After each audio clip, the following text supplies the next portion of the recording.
Blazer Wanda. Alo? Halo, Bite?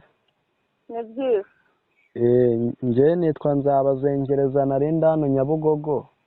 Mm, Nari ngiye kubitsa amafaranga mba nyayobeje kuri nomero yawe ndibesha, hari ayo waba ubonye? ndayabonye. Yari 52,000. Ah, None se mama wamfashije ukayansubiza ibyo 50,000 narahamagara kuri MTN ngo bafunge umubare wawe w'ibanga. nese yayobeje wari uri mu biki? Nyine njye ndibeshe nari ndi mu kavuyo. Umva se nkubwire, Fasha rwose. voka y'imbwa imanutse ihiye. Voka y'imbwa imanutse ihiye. Ayo mafaranga ntabwo wayabona yageze kuri telefone yanjye, ubu tuvugana namajije no kuyabikuza. None mfungishe kote yawe?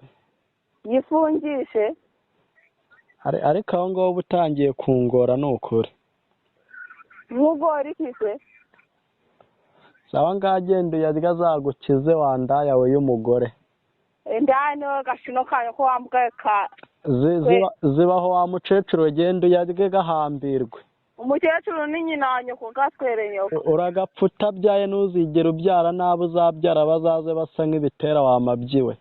Gaterwa amabyi ku munwa gatwere nyoko gahambirwe. Urakagwe mu ruzi umirwe n'amafi. Kagwe mu irimbi gahambirwe gatwere nyoko. Urakagwe mu irimbi rya nyogokuru na nyogokuru wawe na sogokuru wawe wamabyiwe. Gashino gatwerekanye kuri kubibwira nde nimba amafaranga mutayabonye muri gutuka aho mutwe ni he?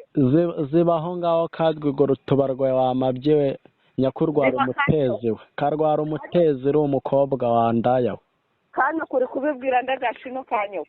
Ariko kanyo ko nirwo rurimi uzi wewe shisho washa ubicha uroya. Mu Gishinwa baravuga ati sha wisho shisha ho mabere ya nyoko wandayawe. Blazer Wanda.